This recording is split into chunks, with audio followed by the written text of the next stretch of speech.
Okay, let's dive into this.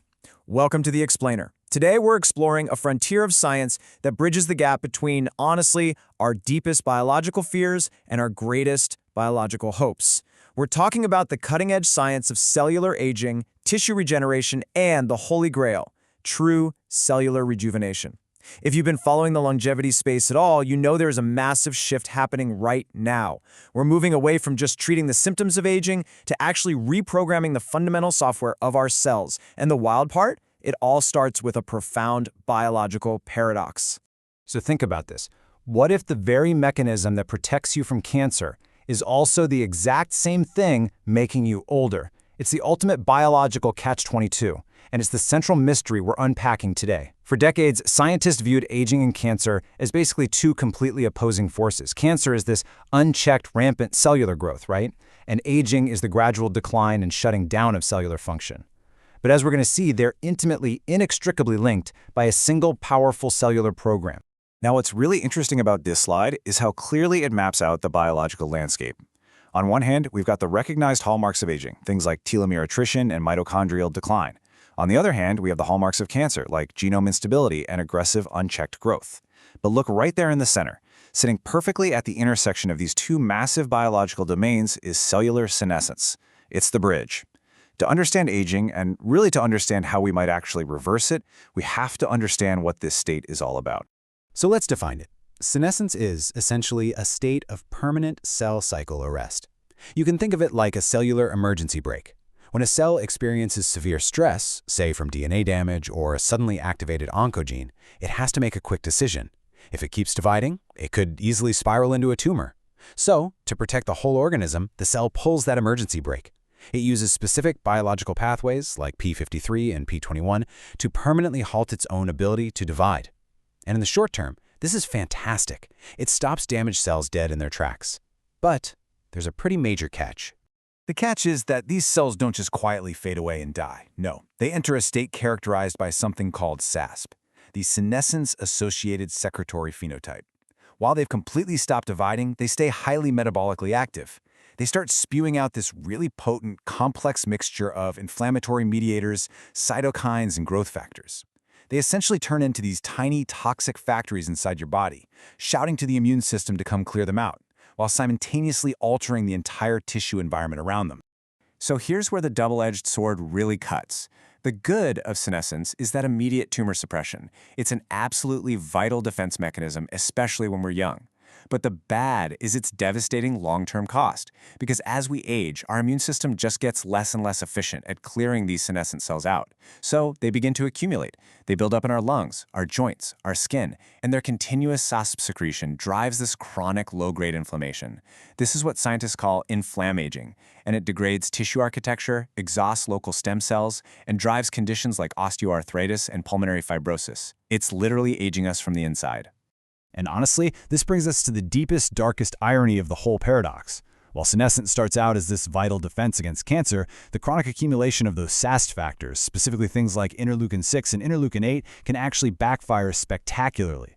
By flooding the local microenvironment with growth factors and inflammatory signals, these senescent cells can inadvertently encourage neighboring pre-malignant cells to become more aggressive. They can promote angiogenesis, which is the growth of new blood vessels that tumors literally need to feed on. They can even trigger a cellular plasticity that helps cancer cells resist therapy and metastasize. So the defense mechanism ultimately becomes the very fertilizer for the disease. Crazy, right? So how do we hack our way out of this? Well, science is now looking at the ultimate biological reset, cellular reprogramming. If aging and senescence are driven by accumulated epigenetic damage, think of it like the software of your cell getting corrupted over time with glitches, then cellular reprogramming is the biological equivalent of a factory reset. It's the process of taking an old, exhausted cell and completely rewriting its software back to a youthful state. Now, this process relies on something called the Yamanaka factors, specifically 4 transcription factors, OCT4, SOX2, KLF4, and MYC. When introduced into an adult cell, these factors can reprogram it all the way back into an induced pluripotent stem cell, wiping away the markers of aging. But here is the absolutely brilliant, incredible twist that researchers recently discovered. Remember those tiny, toxic senescent cells we were just talking about? Well, It turns out that the SASP they secrete, specifically interleukin-6, actually acts in a paracrine fashion to boost the reprogramming efficiency of the surrounding cells. You heard that right. The toxic damage signal itself is the exact signal needed to create a microenvironment that makes neighboring cells more plastic and ready to be rejuvenated. This whole thing reveals a deeply delicate biological dance inside our bodies. Senescence and reprogramming, they aren't just isolated events, they are tightly co-regulated. A transient short-term burst of senescence, like, say, when you get a cut, releases signals that promote cellular plasticity, which actually helps neighboring stem cells reprogram just slightly to heal the wound. It's perfect. But chronic, prolonged senescence, or an aborted attempt at cellular reprogramming, triggers a massive stress response. That causes even more cells to lock down into senescence just to prevent tumor growth. It is all about balance. So how are scientists actually trying to therapeutically hack this paradox right now? Basically, there are two primary pharmacological strategies on the board. First up, we have senolytics. These are sharp, aggressive compounds, like the combination of dasatinib and quercetin, designed to selectively target, attack, and kill those senescent cells, physically clearing them from the tissue. Second, we have xenomorphics, like rapamycin or metformin. Instead of killing the cell, xenomorphics act more like a volume knob. They simply mute the harmful SASP secretions, turning the cell quiet and peaceful without destroying it. But both strategies share the exact same goal: clear the inflammatory noise so tissue regeneration can finally happen. Now, all of this is incredibly exciting molecular biology, no doubt, but curing a mouse in a petri dish is vastly different from getting a drug into a human being. So let's talk reality.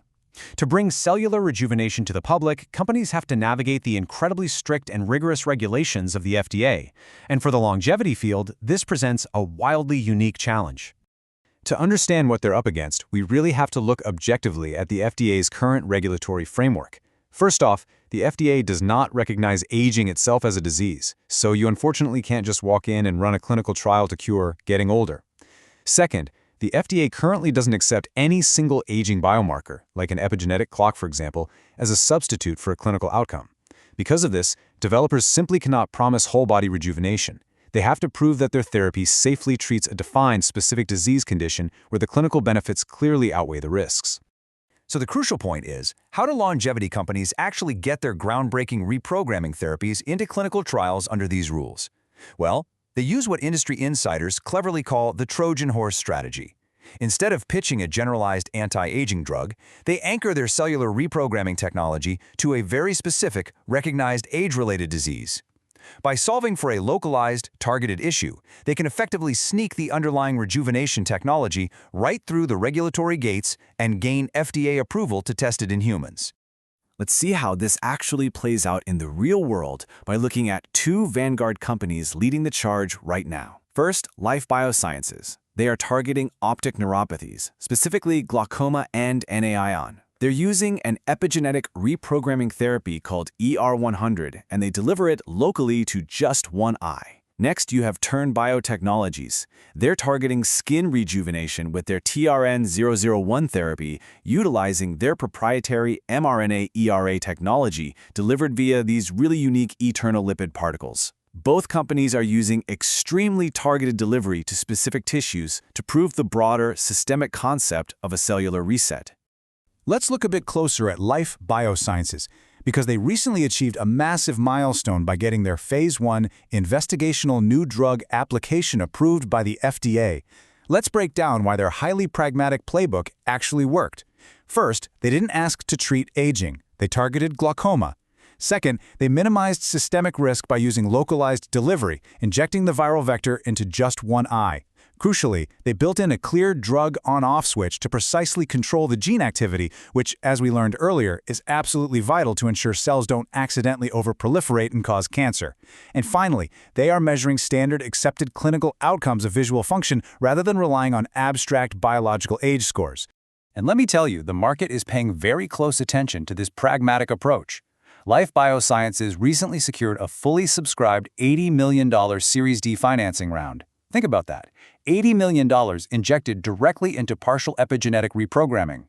This massive capital is going to fund their operations well into the second half of 2027, ensuring this critical Phase 1 trial for ER100 has the exact runway it needs to prove whether reversing cellular age can actually restore lost sight. It's a total game changer. Meanwhile, Biotechnologies is making some serious, historic regulatory strides of their own. They recently completed a highly successful FDA Interact meeting.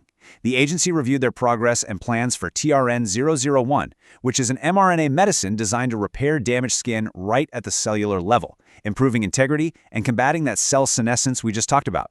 The positive feedback from this meeting positions Bio to potentially be the very first longevity company to take a cell rejuvenation therapy to clinical trials specifically for the skin. All of this brings us to the ultimate question, doesn't it? We've seen how the body balances the tumor-suppressing yet aging effects of senescence with the rejuvenating power of cellular reprogramming. We've seen how these companies are cleverly navigating FDA regulations to test these literal factory resets in human eyes and human skin. But consider this. If we can successfully reprogram the eye to restore sight, and we can reprogram the skin to restore its youthful integrity, how long before we learn to safely reprogram the entire human machine? The clinical trial starting right now will give us our first real answers.